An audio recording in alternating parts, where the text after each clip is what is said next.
Welcome to Current Affairs. We at Current Affairs will get you all important events from national, international and sports, which will be useful for your upcoming competitive exam. We will update daily, so to keep updated, subscribe to our channel. Hello friends, मैं प्रियंका कुमारी अभिजीत जी के JS classes में आपका बहुत बहुत स्वागत है। हर रोज की तरह आज भी आपके लिए कुछ महत्वपूर्ण करंट अफेयर्स क्विज लाए हैं। आज का जो हमारा विषय है वह है राष्ट्रीय प्रौद्योगिकी दिवस और कोरोना वायरस से संबंधित कुछ महत्वपूर्ण टॉप 10 परीक्षोपयोगी प्रश्नों का संकलन शामिल है, जिससे संबंधित महत्वपूर्ण प्रश्न जो हम टॉप 10 के रूप में आपके लिए लाए हैं, उससे संबंधित प्रश्न हमारे कॉम्पिटिटिव एग्जामिनेशन यानी प्रतियोगी परीक्षाओं में इससे संबंधित प्रश्न अवश्य आते हैं और पूछे जाते हैं। तो चलिए देखते हैं हमारे महत्वपूर्ण टॉप 10 से एकत्रित किया गया प्रश्न संख्या 1। हमारा प्रश्न संख्या 1 है, निम्न में से किस राज्य सरकार ने प्रवासियों को राहत देने और सरकारी योजनाओं और नौकरियों से प्रवासियों को जोड़ने हेतु प्रवासी राहत मित्र नामक एक नया ऐप लॉन्च किया है? हमारा ऑप्शन ए है उत्तर प्रदेश, बी है बिहार, सी है पंजाब, डी है कर्नाटक। जिसका सही उत्तर हमारा ऑप्शन ए है उत्तर प्रदेश। जी हाँ, यूपी सरकार के अनुसार इस ऐप को लॉन्च करने का उद्देश्य इस मजदूरों को विभिन्न योजनाओं का लाभ दिलाना है। साथ ही ऐप की सहायता से मजदूरों के स्वास्थ्य व निगरानी रखने में भी सहूलियत होगी और सहायता मिलेगी। सरकार के विभिन्न विभागों द्वारा आपस में सूचना का आदान प्रदान कर इन प्रवासी नागरिकों के रोजगार और आजीविका के लिए नियोजन एवं कार्यक्रम बनाने में मदद मिलेगा।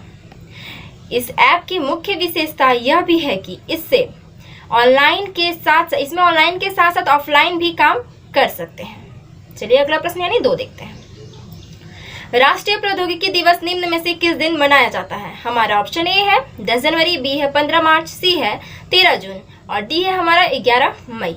जिसका हमारा सही उत्तर ऑप्शन डी है 11 मई। जी हाँ, यह दिन भारत की विज्ञान में दक्षता एवं प्रौद्योगिकी में विकास को दर्शाता है। इस दिन राष्ट्र गौरव के साथ साथ देश अपने वैज्ञानिकों की उपलब्धियों को भी याद करता है। विज्ञान एवं प्रौद्योगिकी मंत्रालय इस दिन प्रत्येक साल राष्ट्रीय प्रौद्योगिकी दिवस मनाता है। प्रौद्योगिकी एवं विज्ञान मंत्रालय के द्वारा उनके विभाग में विभिन्न कार्यक्रम आयोजित कराए जाते हैं। इस दिवस को तकनीकी, रचनात्मक, वैज्ञानिक, जांच, उद्योग और विज्ञान के एकीकरण में किए गए प्रयास के प्रतीक माना जाता है। चलिए नेक्स्ट यानी प्रश्न संख्या 3 देखते हैं। मूडीज इन्वेस्टर्स सर्विस ने हाल ही में मौजूदा वित्त वर्ष के लिए भारत की आर्थिक वृद्धि दर के अनुमान को घटाकर कितना प्रतिशत कर दिया है? जिसका हमारा ऑप्शन ए है 5%, बी है 0%, सी है 3%, डी है 2%। जिसका सही उत्तर हमारा ऑप्शन बी है 0%। जी हाँ, मूडीज के मुताबिक भारत की सकल घरेलू उत्पाद जीडीपी कम रहेगी। कोरोना वायरस यानी कोविड-19 के कारण की वजह से देश की अर्थव्यवस्था का संकट बढ़ता जा रहा है। मूडीज ने अपने नए पूर्वानुमान में कहा कि वित्त वर्ष 2020 से 21 में भारत के सकल घरेलू उत्पाद जीडीपी की वृद्धि 0 रह सकती है। इसका मतलब है कि देश की जीडीपी की स्थिति इस वित्त वर्ष में 0 रहेगी। तो चलिए अगला देखते हैं यानी प्रश्न संख्या 4। हाल ही में किस राज्य सरकार ने 11 ब्रांड के पान मसाला को 12 महीने के लिए बैन कर दिया है? हमारा ऑप्शन ए है पंजाब, बी है बिहार, सी है झारखंड और डी है हमारा कर्नाटक।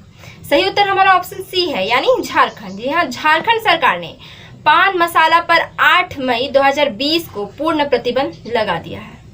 झारखंड सरकार ने पान मसालों के विभिन्न ब्रांडों की जांच में मैग्नीशियम कार्बोनेट पाए जाने के बाद यह फैसला लिया है। इस संबंध में स्वास्थ्य सचिव सह राज्य के खाद्य संरक्षा आयुक्त डॉक्टर नितिन कुलकर्णी की तरफ से आदेश जारी किया गया है। मैग्नीशियम कार्बोनेट से हृदय की बीमारी सहित विभिन्न प्रकार की बीमारियां होती हैं।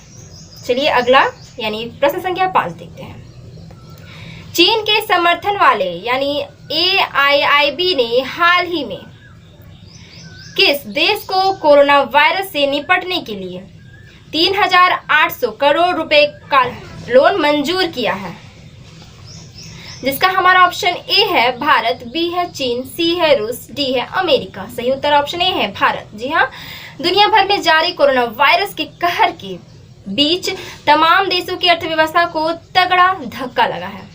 AIIB ने कहा कि यह लोन भारत सरकार को सार्वजनिक स्वास्थ्य तंत्र को बेहतर बनाने, भविष्य में ऐसा कुछ दोबारा होने से रोकने और ट्रांसमिशन को सीमित करने के लिए है। यह परियोजना चिकित्सा उपकरणों की खरीद, रोग का पता लगाने की क्षमताओं और अनुसंधान को बढ़ाने का भी समर्थन करती है। हमारा अगला प्रश्न यानी 6 देखते हैं। विश्व प्रवासी पक्षी दिवस निम्न में से किस दिन मनाया जाता है? जिसका हमारा ऑप्शन ए है 9 मई, बी है 10 मार्च, सी है 15 अप्रैल, डी है 18 जून। सही उत्तर हमारा ऑप्शन ए है यानी 9 मई। प्रत्येक साल 9 मई को दुनिया भर में विश्व प्रवासी पक्षी दिवस मनाया जाता है। इस दिन को मनाए जाने का उद्देश्य प्रवासी पक्षियों के बारे में जागरूकता बढ़ाना और उनके संरक्षण के लिए जरूरी अंतर्राष्ट्रीय सहयोग के महत्व के बारे में देशों को जागरूक करना है। विश्व प्रवासी दिवस की शुरुआत पहली बार साल 2006 में हुई थी। चलिए हमारा अगला यानी 7 देखते हैं।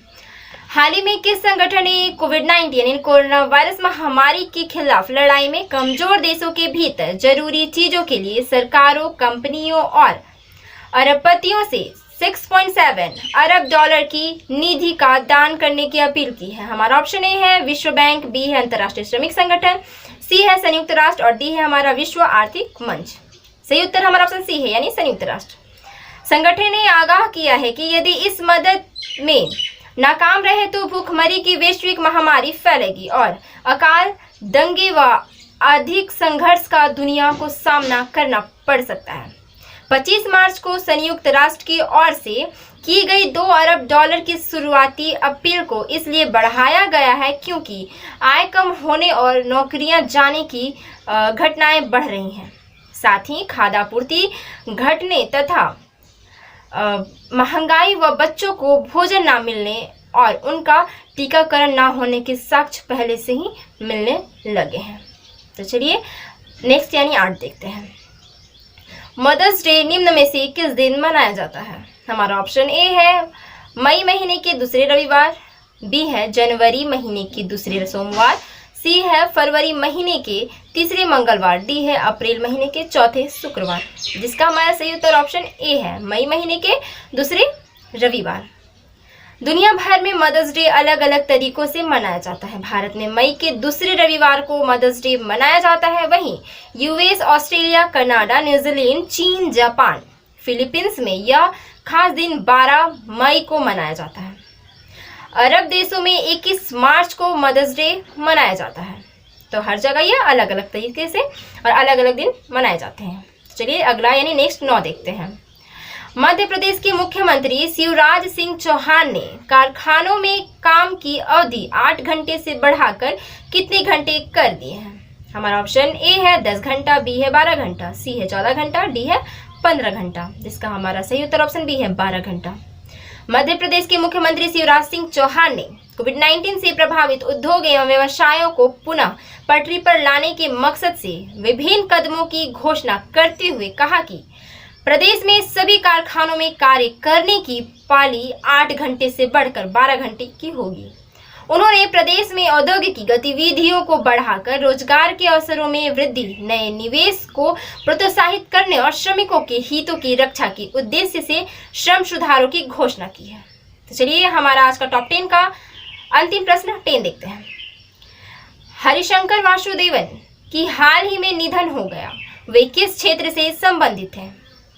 उनका हाल ही में निधन हो गया है, यह किस क्षेत्र से संबंधित है? हमारा ऑप्शन ए है इतिहासकार, बी है कलाकार, सी है साहित्यकार और डी है हमारा इनमें से कोई नहीं। आपको बता दें इसका सही उत्तर ऑप्शन ए है इतिहासकार। हरिशंकर वासुदेवन यूरोपीय और रूसी इतिहास और भारत रूस संबंधों की विशेषज्ञ थे। वह कलकत्ता विश्वविद्यालय में इतिहास विभाग के प्रोफेसर व चीनी केंद्र के निदेशक रहे थे। इससे पहले उन्होंने केंद्रीय संस्कृति मंत्रालय के अंतर्गत Maulana Abul Kalam Azad institute of Asian studies Kolkata के निर्देशक के रूप में कार्य किया था उन्होंने। तो चलिए आज का हमारा महत्वपूर्ण टॉप 10 प्रश्न यहीं समाप्त होता है। उम्मीद है कि आपको हमारा यह विषय, इससे संबंधित कुछ महत्वपूर्ण टॉप 10 प्रश्न पसंद आए होंगे। बने रहिए हमारे क्लासेस पर और आपसे निवेदन है और आपसे उम्मीद है कि आप हमारे चैनल को लाइक, सब्सक्राइब, शेयर, कमेंट जरूर करेंगे। तब तक के लिए नमस्कार।